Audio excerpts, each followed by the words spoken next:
नमस्कार, स्वागत है आप सभी का हमारे इस खास पेशकश बोल मुंबई बोल में। मैं हूं संजय मिश्रा।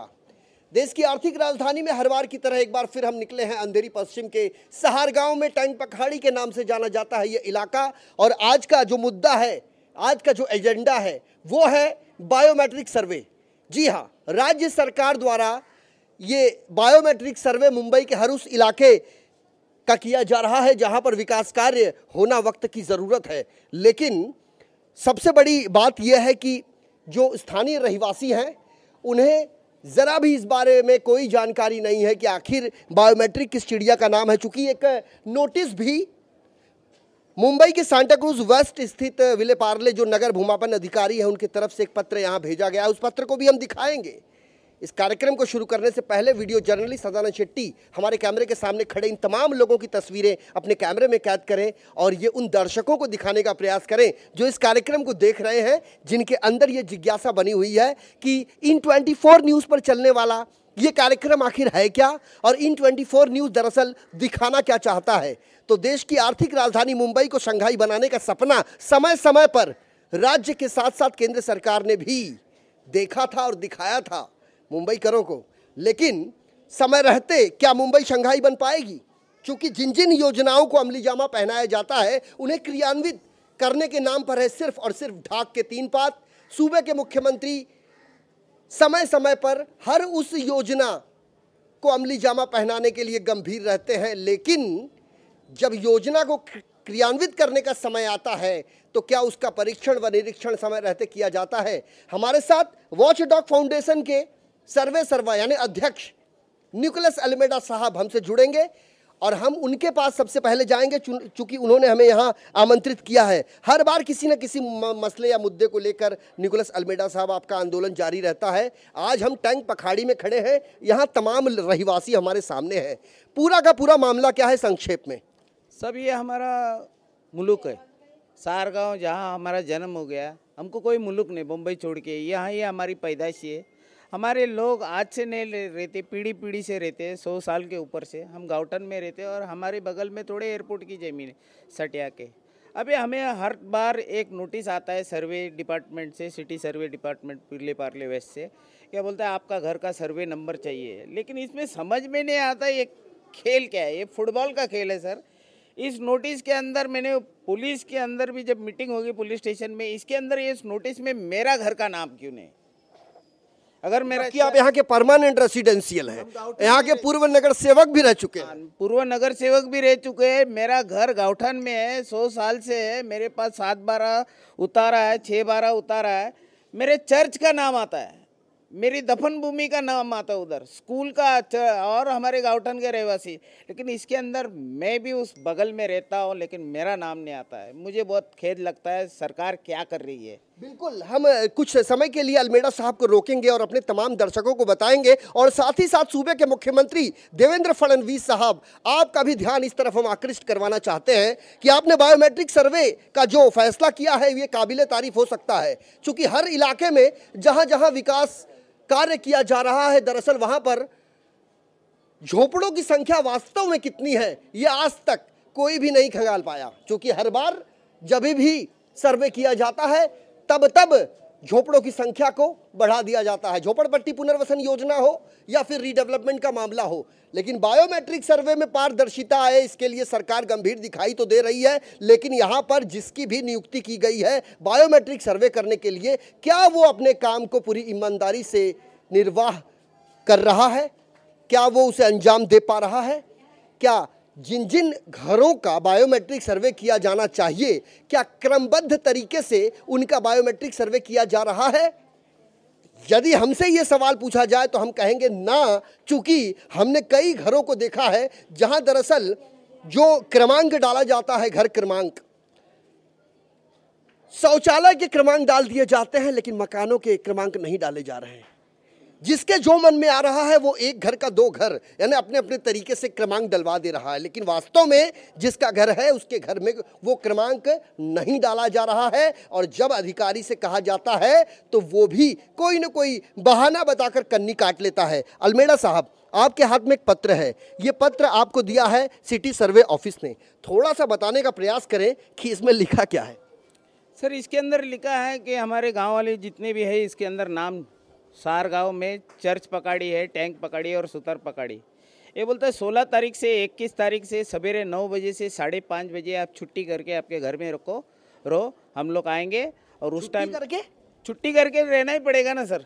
अगर हमको नहीं करेगा 16 तारीख से 21 तारीख तक छुट्टी हमको छुट्टी निकालना ही पड़ेगा सर। जिस मुंबई में 1 घंटा बहुत ज्यादा होता है, 60 सेकंड 1 मिनट, 60 मिनट 1 घंटा, लेकिन यहाँ पर पूरे सप्ताह भर के लिए इन्हें छुट्टी लेने के लिए एक पत्र city survey office Vile Parle ने दिया है। नगर भूमापन अधिकारी जाधव साहब से हमने अभी बात की, गणेश जाधव जिनकी यहाँ तैनाती की गई है, उनके मोबाइल पर हमने 9960057568 इस पर हमने संपर्क उनसे किया, तो उन्होंने कहा कि ये ऑफिशियल पत्र है और हमने उनसे ये भी पूछा कि आप अपने मन मुताबिक आपने इसमें लिखा है। चूंकि इसमें लिखा है, हम अपने तमाम दर्शकों को बता दें कि इसमें लिखा है कि आप सुबह 9 बजे से अपने इलाके में मौजूद रहेंगे और जो भी अधिकारी कर्मचारी आपके इलाके का बायोमेट्रिक सर्वे करने के लिए आपके इलाके में पहुंचेंगे, उन्हें आप ऊंची काठी यानी एक लंबा सा डंडा उन्हें आप देंगे, उन्हें चूना देंगे, उन्हें 4 मजदूर आप मुहैया करवाएंगे, छतरी आप उनको देंगे, बरसात के पानी से वो भीगे ना या फिर इस तपती धूप में उनकी बदन कुम्हला न जाए, इसलिए आप उन्हें छतरी देंगे। ये तमाम चीज़ें इसमें लिखा गया है। अब बड़े दुर्भाग्य की बात है कि आखिर इसमें ऐसा क्यों लिखा गया है। अलमेड़ा साहब, कुछ बात समझ में नहीं आ रही है। काम है सरकारी, लोगों से सहयोग करने की अपील तो की गई है, लेकिन साथ में मजदूर भी मुहैया यहाँ के आम रहवासी करवाएंगे। सर ये मुझे समझ में नहीं आता है। ये पत्र जो है ये जीवीके कंपनी ने लिखा है। जीवीके कंपनी ने मांग किया है कि यहाँ के गाँवठन के और घरों की सर्वे करने के लिए। हम उनका नौकर नहीं है सर। आप जीवीके का जाके एयरपोर्ट सर्वे करो, मेरा घर सर्वे करने के लिए बोल रहा है। इसके पहले देखो साहब, ये 4 तारीख से लेके 4/1/2017 से 31/1/2017, ये 27 दिन मैं घर पे था। उस टाइम में मेरा घर में खाना पका नहीं पका, क्यों मैं मेंटली डिस्टर्ब रहता है, मेरे लोग मेंटली डिस्टर्ब रहता है।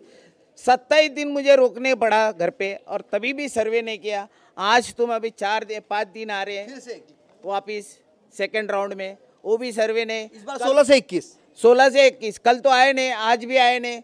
अभी कल संडे छुट्टी है, फिर 21 तारीख तक और 3 दिन, मुझे मेरा 2 दिन वेस्ट गया ना साहब, फ्राइडे सैटरडे वेस्ट गया मेरा। जाहिर सी बात है, अगर बायोमेट्रिक सर्वे की बात प्रशासन करती है तो प्रशासन को इस पर गंभीरता दिखानी होगी। क्योंकि एक परिवार यदि छुट्टी कर दे तो वास्तव में जिस झोपड़े की गणना करने के लिए बायोमेट्रिक सर्वे की जा रही है, अगर वो झोपड़ा धारक छुट्टी पर अपने घर बैठता है तो उसके पगार कटती है। 2 जून की रोटी कमाने के लिए और अपने परिवार की आजीविका चलाने के लिए हर वो मुंबई कर किसी न किसी रोजी रोजगार में जुटा रहता है, और यदि वो छुट्टी करेगा तो अपने परिवार की आजीविका चलाएगा कैसे, ये एक बड़ा सवाल है। और साथ ही जी सर दूसरी बात है, हम लोग ने रेडी दिया है उनको, रेडी मसाला दिया है कि हमारे गांव के अंदर ये देखो, ये पूरे टैंक पकड़ी का ये है, घरों का जितने मालिक है उनका घर कितना है, उसका एरिया कितना है, ये सब कुछ रेडीमेड दिया है, हम लोग देते हैं। हम देने के बाद में फिर भी हमारे घर का सर्वे करने के लिए आता है कौन? हम तो प्राइवेट प्रॉपर्टी में है, आप ट्रेसपासर बनेंगे हमारे प्रॉपर्टीज के अंदर आएगा तो। मेरे परमिशन बिना तुम अभी आएगा, अभी समझो कल परसों सोमवार को आएंगे तो सोमवार को हम तो नहीं रहेगा सर, हमको तो काम पे जाना ही है, हमारा टाइम वेस्ट किया है इन्होंने। तो ये क्या है सर, ये फुटबॉल गेम है, ये मुझे लगता है ना ये हम लोग को मेंटली डिस्टर्ब करना चाहता है साहब। एयरपोर्ट चाहता है क्या विस्तारीकरण, हम लोग विकास के खिलाफ में नहीं साहब, लेकिन ये विकास के साथ में है ना, ये विनाश कर रहा है। बिल्कुल बिल्कुल, हम यही सुनना चाहते हैं सूबे के मुख्यमंत्री देवेंद्र फडणवीस साहब। विकास का इन्हें कोई भी मलाल नहीं है और ना ही विरोध है, इनको मलाल है उदासीनता का जो रवैया अख्तियार किया है सरकारी महकमे के अधिकारी और कर्मचारियों ने। जिस तरीके से उन्होंने इन्हें पत्र दिया है कि आप ऊंची ऊंची काठी, चूना, मजदूर, इन तमाम लोगों की आप सुविधा यहाँ पर करेंगे ताकि यहाँ पे बायोमेट्रिक सर्वे करने वाले जो अधिकारी कर्मचारी आएंगे उन्हें किसी चीज़ की कोई तकलीफ ना हो। आपसे आपका नाम जानना चाहेंगे? मेरा नाम जॉन फुटाडो है। यहाँ पे कितने सालों से सर रहते हैं आप? मेरा पैदाइश है यहाँ पर, और मेरा डैडी भी मम्मी भी यहाँ ही था, और हम लोग का पूरे सपने इस गांव के अंदर ही है, और हर चीज़ यहीं है। अभी हम लोग को बोलता है कहीं उठा के फेंक देगा तो ये तो नहीं चलने वाला है। कितने साल के हुए आप? मेरा भी 57 है। 57 साल। 95 के पहले के दस्तावेज मांगे जाते हैं, 2000 तक के झोपड़ों के दस्तावेज मांगे जाते हैं। कुछ कुछ इलाकों में तो हमने देखा कि 64 के डॉक्यूमेंट अब मांगे जा रहे हैं, जबकि सरकारी महकमे से 64 का डॉक्यूमेंट मांगा जाए तो वो जवाब में ये देते हैं कि चूंकि 30 साल बीत चुके हैं इसीलिए उक्त दस्तावेज हमारे संबंधित कार्यालय में अवेलेबल नहीं है। सही कह रहा हूँ अलमेड़ा साहब? यस सर, ये तो बैड एक्सपीरियंस है सर जी। और मेरे ख्याल से ये एक्सपीरियंस सभी के पास होगा। आप बता रहे हैं 50 से ज़्यादा का समय, हाफ सेंचुरी मार दिया आपने। इस तरह के फिर कभी कोई पहले भी इस तरह के मौके आपने देखे हैं? हाँ, यहाँ पे तो मैं अभी 1 साल से तो देख रहा हूँ, यही हाल चल रहा है। सब पब्लिक को सताया जा रहा है, सर्वे करने कहीं से भी घुस जाते हैं पुलिस लेकर, दादागिरी चल रहा है। हम लोग अगर नहीं रोकेंगे उधर पिछवाड़े से घूम जाते हैं अंदर जाके, फिर गली के अंदर जब 50 पुलिस गए तो पब्लिक क्या कर सकती है? लुका छिपी का खेल ये हो रहा है यहाँ पर, यही हो रहा मुझे एक बात बताइए, स्थानीय नगर सेवक कौन है यहाँ का? है। यहाँ पे अभी सुषमा राजे, कमलेश राय जी की श्रीमती, कमलेश राय की वाइफ है। बात करें तो पराग अलवनी साहब यहाँ के एमएलए हैं और सांसद पूनम महाजन हैं। क्या आप लोगों ने अब तक इस मामले को उन तक पहुँचाया? हाँ, पहुँचाया वहाँ तक हम लोग ने ये बात को। रिस्पॉन्स क्या मिला? रिस्पॉन्स कुछ नहीं, मिलेगा यहाँ मिलेगा वहाँ मिलेगा, यही बात चल रही है और कुछ नहीं। लेकिन अभी पिछवाड़े तोड़ा पाइपलाइन सब, इनको तो किधर माहौल गांव में डाल दिया है, और वहाँ पर लोग कितने तकलीफ में हैं। जिसका स्कूल है उसका कुछ काम धंधा है, जब नौकरी नहीं है तो वो लोग क्या कर सकते हैं वहाँ पर माहौल में जाके। कल हमारा भी शायद ये हो सकता है, लेकिन हम लोग होने नहीं देंगे। लेकिन अलमेड़ा साहब, ये तो प्राइवेट प्रॉपर्टी है, 7/12 का उतारा आप बता रहे हैं, प्रॉपर्टी कार्ड पे नाम बता रहे हैं, तो कैसे ये लैंड ऑनिंग अथॉरिटी का without taking NOC, how is it possible? सब हम जनता के साथ में कौन है? सब ना हमारा सांसद है, ना हमारा एमएलए है, ना हमारा कॉरपोरेटर है। हमको हमारी खुद की लड़ाई लड़ना पड़ता है सब।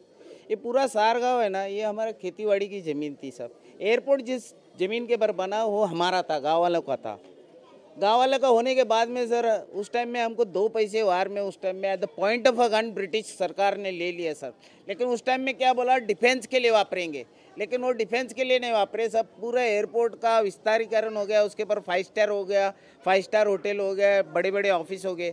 हम जो खेती करने वाले आदमी थे, हमारा माँ बाप खेती के पर हमको पालते थे, वो साधन ही खींच लिया और ना हमको नौकरी मिली। सब सरकार ये हमको एकदम फंसा रही है सब। लंबे अरसे पहले की इन्होंने बात बताई कि गन पॉइंट पे इनकी ज़मीनें इनसे लेने की कोशिश की गई ब्रिटिश गवर्नमेंट द्वारा, और अब इनके पास सारी चीज़ें हैं। 7/12 का उतारा है, प्रॉपर्टी कार्ड है, तमाम वो दस्तावेज हैं जो बार बार ये बयां कर रहे हैं कि इस ज़मीन के ये मूल मालिक हैं। यहाँ एयरपोर्ट बना, 5 सितारा गगनचुंबी आलीशान होटलें बनी, लेकिन जिस ज़मीन पर यहाँ के लोग फसलें बोया करते थे वो आज भी उसी ज़मीन पर है, लेकिन उनको उनका अधिकार समय रहते नहीं मिल पाया। उनका विकास जिस तरीके से होना चाहिए वो विकास आज तक नहीं हो पाया, और आज विनाश के रास्ते पर उनको ले जाया जा रहा है, ऐसा उनका आरोप है। वक्त हो चला है हमारे इस खास पेशकश में एक छोटे से ब्रेक का। ब्रेक के जब उस पार जाएंगे तो कुछ महिलाओं से भी करेंगे चर्चा, क्योंकि ये मामला किसी एक व्यक्ति, एक परिवार का नहीं है, बल्कि पूरे महकमे से जुड़ा हुआ है। बने रहिए इन 24 न्यूज़ के साथ। तुझे यहाँ से शहर कैसा दिखता है? बहुत बड़ा नजर आता है ये शहर। खुद को बड़ा करेगा ना तो वही शहर छोटा नजर आएगा।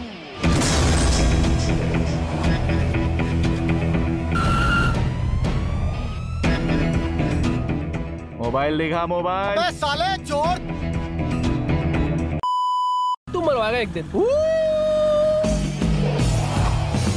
करना क्या है? मोहल्ले के लड़कों को इकट्ठा करके शाखा ही तो खोलनी है। पर देव सिंह की क्यों? क्योंकि देव सिंह इस कोटा शहर का सबसे बड़ा पॉलिटिकल गुंडा है।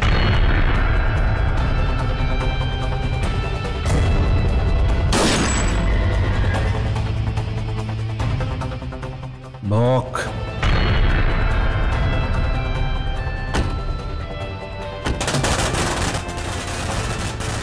पक्की है, देव सिंह चुनाव विपक्ष से लड़ने वाला है।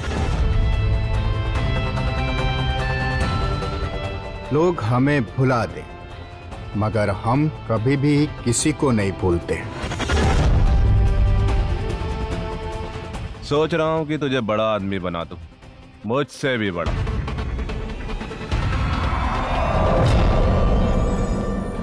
नदी में पत्थर फेंकने से कुछ नहीं होता विष्णु, वो बस इतनी बड़ी नदी में डूब जाता है।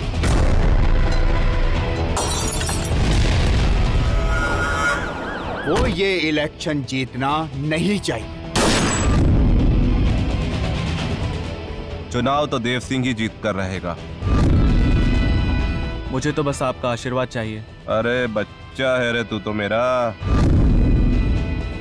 तुझे जान से मार देगा वो। तेरी वजह से ये सब कुछ हुआ, तूने भेजा था ना उन गुंडों को।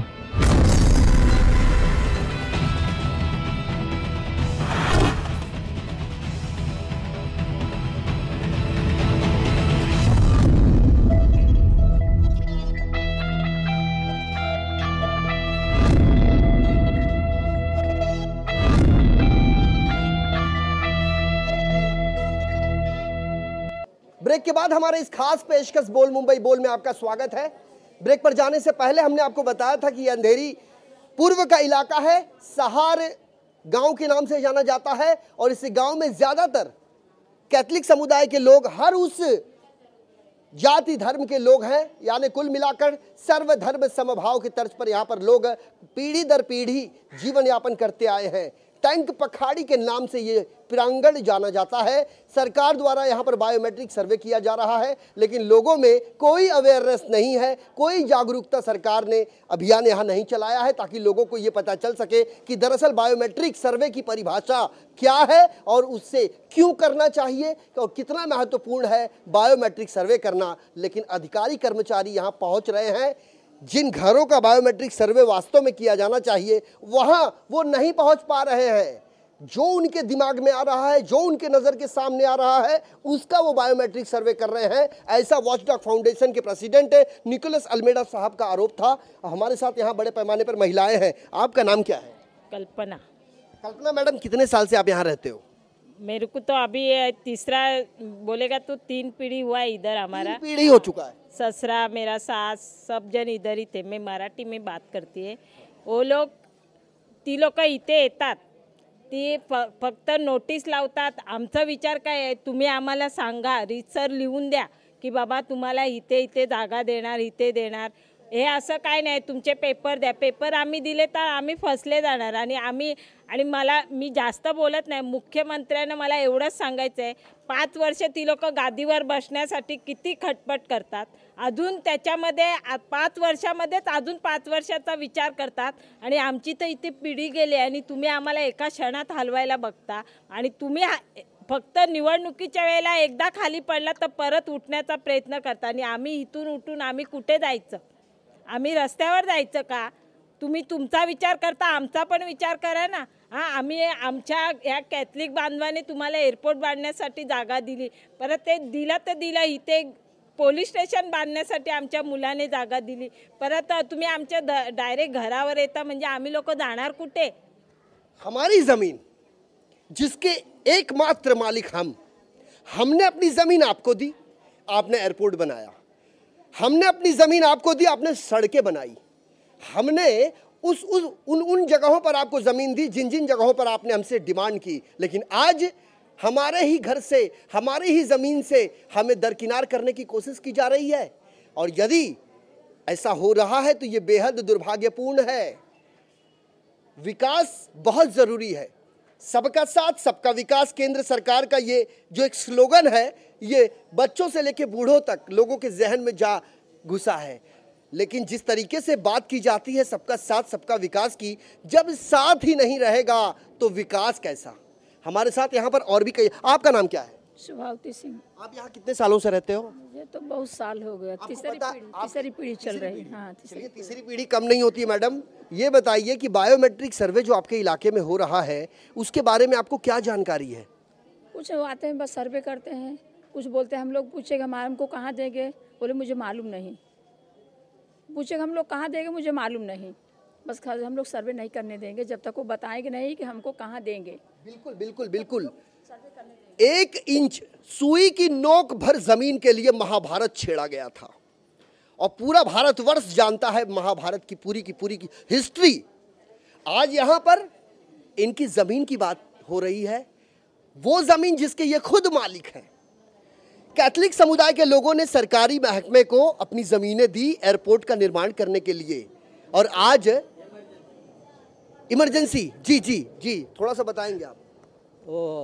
अभी ये जो बस्ती है कम से कम 450 साल हो गए। ये सब यहाँ के जो क्रिश्चियन लोग हैं वो ये गांव के मालिक है। ये गाँवठान की जगह है और गाँवठान के जगह के अंदर स्लम नहीं होता, और जहाँ स्लम नहीं होता वहाँ एसआरए नहीं लगता। बिल्कुल बिल्कुल, गलिच्छ बस्ती जहां पर सड़कें बदहाल होती है, स्ट्रीट लाइट नहीं होती है, गोनी के दीवारें होते हैं, लोखंड के पतरे जो होते हैं वो छज्जे में होते हैं, ऐसे घरों को कहा जाता है गलिच्छ बस्ती। ऐसे इलाके को कहा जाता है। और ऐसे इलाकों का उद्धार करने के लिए झोपड़पट्टी पुनर्वसन योजना की शुरुआत साल 1995-96 में महाराष्ट्र की सत्ता पक्ष पर काबिज भारतीय जनता पार्टी और शिवसेना की सरकार ने किया था। और उस समय के तत्कालीन मुख्यमंत्री मनोहर जोशी साहब ने इस योजना को अमली जामा पहनाने के लिए हरी झंडी दिखाई थी। लेकिन जिन जिन इलाकों में झोपड़पट्टी पुनर्वसन योजना के अंतर्गत विकास कार्य की शुरुआत हुई, उन इलाकों में भ्रष्टाचार का दीमक इतने अंदर तक जा घुसा कि कुकुरमुत्तों की भांति हर वो व्यक्ति अपने आप को बिल्डर कहने लगा। लेकिन विकास नहीं हो पाया, अलबत्ता विनाश की राह जरूर अख्तियार की गई। बहुत सही आपने बात करी है। आपने कहा जिस इलाके में गाँवठन होगा वो स्लम नहीं होगा, और जब स्लम नहीं होगा तो स्लम रिहैबिलिटेशन कैसे हो सकता है? कैसे हो सकता है? ये कानून कहता है, मैं नहीं कह रहा हूँ। अभी ये कानून मैंने नहीं बनाया, ये सरकार ने जिसने कानून बनाया वो बनाया। अभी यहाँ के लोगों को आप 15 दिन के पहले हमने 2 वीडियो बनाए हैं मुख्यमंत्री के भाषण के। वो पहले भाषण में वो कहता है कि तुमको इन सीटू यानी उसी जगह में बांध के देंगे, और आप बोलता है 15 दिन के बाद दूसरी सभा में बोलता है कि 3 किलोमीटर की बात कर रहे। क्यों भाई 3 किलोमीटर? ये हमारी ज़मीन पे हमको नहीं रहने दे। अरे तुमको बहुत अच्छा बनाना है, हमको परमिशन तो हम खुद बनाएंगे, तुम क्या बनाएंगे? और माले की बिल्डिंग में देते हैं, माले गिर जाते हैं, बोलता है झोपड़पट्टी में हवाई जहाज गिरेगा। अरे टावर ठोका, उसको क्या किया? अमेरिका का टावर को ठोका, उसको क्या किया? लेकिन यहाँ कुछ नहीं होगा, भूकंप होगा, तुम लोग गिरेंगे। और हम अपने तमाम दर्शकों को ये भी बता दें कि एयरपोर्ट से जुड़ा ये परिसर भले ही है, लेकिन यहाँ के जो आम रहवासी हैं वो एयरपोर्ट बनने से पहले ही इस इलाके में अपना वास्तव्य कर रहे हैं, और इन्होंने कभी भी मौका नहीं दिया है शिकायत का। यहाँ से कोई भी ऐसी घटना नहीं हुई है जिससे कि विमानों के उड़ानों की आवाजाही में कोई फर्क पड़ा हो। सही कह रहा हूँ? एक आज तक सब जब से एयरपोर्ट बना तब से एक पत्थर नहीं किसी ने फेंका रहेगा, रनवे के पर एक पत्थर नहीं फेंका रहेगा साहब। अगर यहाँ कोई आतंकवादी या कोई नया आदमी आता है तो हम लोग पहले पुलिस को इन्फॉर्म करता है ये नया चेहरा है, इसके पर कार्रवाई करो। तो हम लोग इतने सतर्क है। रेड अलर्ट 365 दिन है मुंबई एयरपोर्ट, लेकिन रेड अलर्ट होने से हम लोग पहले अलर्ट है। यहाँ के लोग पुलिस और CSF अलर्ट ने, हमारा काम बनता है पहला, हम लोग सुरक्षा हमारी देखता है, क्यों एयरपोर्ट हमारा है। बिल्कुल बिल्कुल, और यही सोच हर व्यक्ति के अंदर होनी चाहिए, चूंकि ये मामला बहुत ज़्यादा गंभीर है। आपका नाम? सर राकेश यादव। राकेश, कितने साल के हैं आप? अभी मुझे सर 40 साल होने आए यहाँ पे, बचपन से हूँ। मेरे माताजी पिताजी यहीं से है। तो मुझे एक कन्फ्यूज़न है कि आजकल मोदी साहब या उनकी सरकार जो कुछ पॉलिटिक्स चल रहा है, यहाँ से उठा के वहाँ, कुछ समय पहले हमको बोला गया था कि यहीं पे देंगे, फिर यहाँ पे क्यों नहीं? अभी कुछ लोगों को महूल गांव में भेज दिया, क्यों? हम यहाँ के जन्मजात ये है, ये ज़मीन हमारी है। यहाँ से बोला जाता है कि एयरपोर्ट को धोखा है। 30 साल से तो मैं देखा हूँ कुछ धोखा नहीं हुआ, फिर अभी कहाँ से आ गया? आप आने से आ गया क्या? कल उठ के मैं फडणवीस साहब को बोलूँ आप मुख्यमंत्री नहीं हो, कैसा लगेगा उनको? क्योंकि यहाँ का जो अस्तित्व है, मुझे बोल रहे कि नहीं आपका घर नहीं, आपको उठ के यहाँ पे जाना है, कैसा महसूस होगा? थोड़ा आप भी महसूस कर लो। हम जहाँ पे है मुझे हम वहीं पे दे दो। आज तक कभी धोखा नहीं हुआ, ना इसके आगे होगा।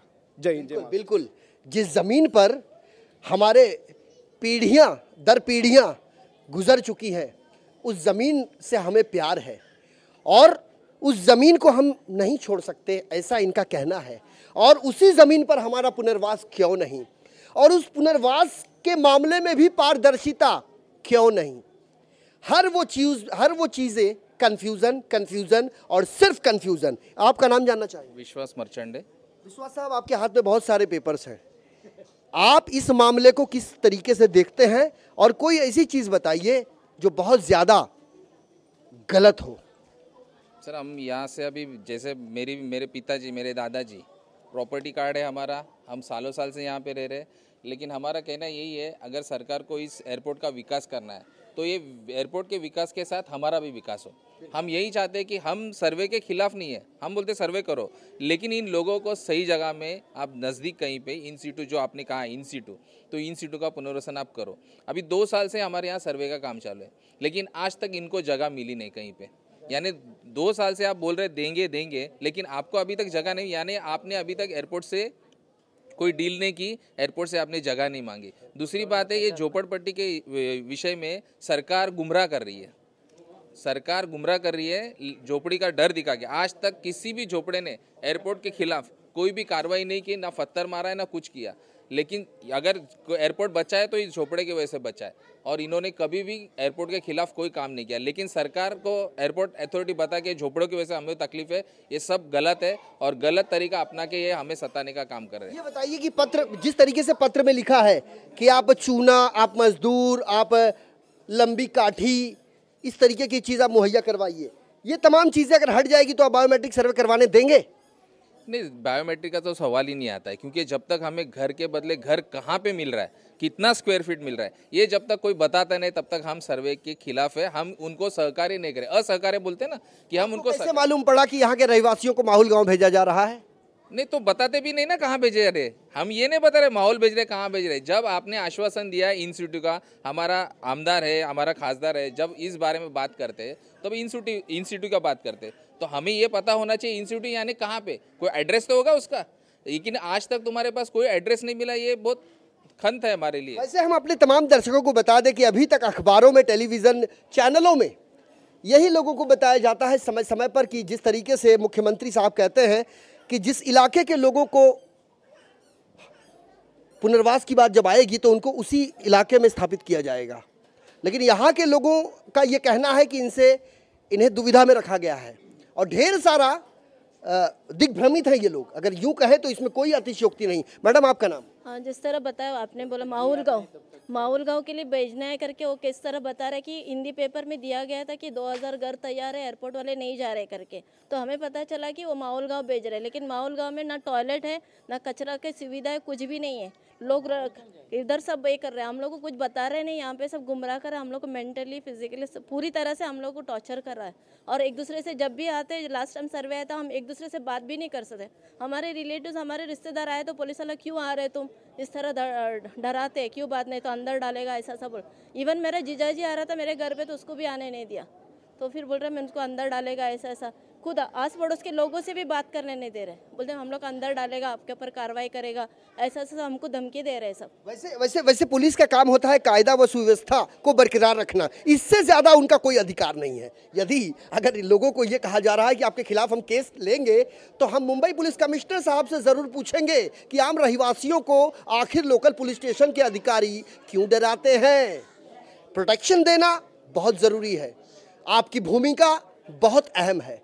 इस मुंबई में ज़्यादा शोरगुल ना हो, भूमाफिया या अंडरवर्ल्ड सर चढ़कर ना बोले, इसके लिए मुंबई पुलिस यहाँ पर अपनी जगह सही काम कर रही है। लेकिन यहाँ के बाशिंदों को यदि ये कहा जाए कि आप अगर कोई सवाल करेंगे तो आपके खिलाफ केस ले लिया जाएगा, अगर आप किसी मामले में बाधा बनेंगे तो आपके खिलाफ केस लिया जाएगा, यानी सरकारी कामात अड़थड़ा, इस तरह का भी एक मामला बनता है जो लोकल पुलिस स्टेशन में अक्सर उसके खिलाफ लगाया जाता है जो विरोध करता है। सही कह रहा हूँ अल्मेडा साहब? यस सर, मुझे लगता है ये सबसे झूठा मुख्यमंत्री है सब। घाटकोपर के अंदर उद्धव साहब स्टेज पे थे, उद्धव ठाकरे इलेक्शन के पहले, और उस टाइम में बोला इन सीटू का ऑक्सफोर्ड डिक्शनरी के अंदर निकालेगा तो भी उसका अर्थ है कि स्थानिक पुनर्वसन। ये स्थानिक पुनर्वसन का सिर्फ लॉलीपॉप देते सब, इधर गुड़ लगाते हैं और लोगों को बोलता है इलेक्शन के पहले ये सब भाषा बंद करो। अभी लोग आपसे बहुत शाने बन गए। वॉचडॉग फाउंडेशन का स्टैंड क्या होगा? वॉचडॉग फाउंडेशन का स्टैंड है, इस जमीन के पर अगर मेरा माँ का कब्र भी अगर चाहिए तुमको हम देने के लिए तैयार है। देश का विकास होना चाहिए, उसके पर रनवे अगर बनता रहेगा तो मैं सोच सकता हूँ कि भाई रनवे बन रहा है मेरे माँ के कब्र के पर, लेकिन अगर मेरा माँ का कब्र उस चीज़ के लिए नहीं चाहिए तो एक इंच भी ज़मीन, भले मर जाऊंगा, मिलिट्री का गोली खाऊंगा, लेकिन 1 इंच ज़मीन, ये स्काई सिटी का जो सपना है एयरपोर्ट का, ये सपना पूरा नहीं होगा। ना ये वक्तव्य हमारे हैं, ना ये संवाद हमारे हैं, ये वक्तव्य हैं यहाँ के परमानेंट रेसिडेंशियल और साथ ही वॉचडॉग फाउंडेशन नाम के एनजीओ के सर्वाध्यक्ष निकोलस अल्मेडा साहब के, जो चल पड़े हैं इस मामले को लेकर। देखने वाली बात यह होगी कि ये लड़ाई जिसका आगाज तो हो चुका है, लेकिन क्या ये अपने अंजाम तक समय रहते पहुंच पाएगा? क्या इस मामले में पारदर्शिता आएगी? क्या वास्तव में एयरपोर्ट से जुड़े इलाकों का बायोमेट्रिक सर्वे किया जाना चाहिए? और यदि बायोमेट्रिक सर्वे होना वक्त की ज़रूरत है तो क्या उस बायोमेट्रिक सर्वे के दौरान इस कामों में पारदर्शिता नहीं लानी चाहिए? जिन लोगों की तैनाती की जाती है बायोमेट्रिक सर्वे के लिए, उन लोगों को प्रशिक्षित क्या नहीं किया जाना चाहिए कि लोगों को समय समय पर वो जो भी सवाल लोगों के जहन में घूम रहे हैं उनके सवालों का जवाब दें और उनकी समस्याओं का आप निदान करें? चूंकि लोग कंफ्यूज हैं।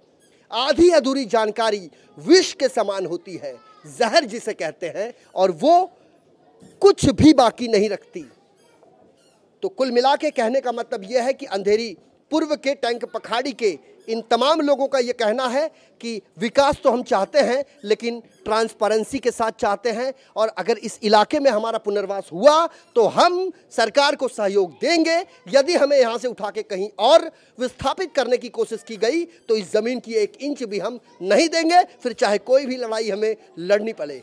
बहरहाल वक्त तो चला है आपसे विदा लेने का, लेकिन चलते चलते आपसे बताते चले, यदि आपके इलाके में भी इस तरह का कोई कारोबार चल रहा है, यदि आप भी किसी के द्वारा सताए हुए हैं, यदि आप भी किसी के द्वारा पीड़ित हैं, तो टीवी स्क्रीन पर लगातार फ्लैश हो रहे हमारे इस नंबर पर आप हमसे संपर्क कर सकते हैं और आपका एक टेलीफोन कॉल हमारे लिए पूर्व की दिशा साबित होगी।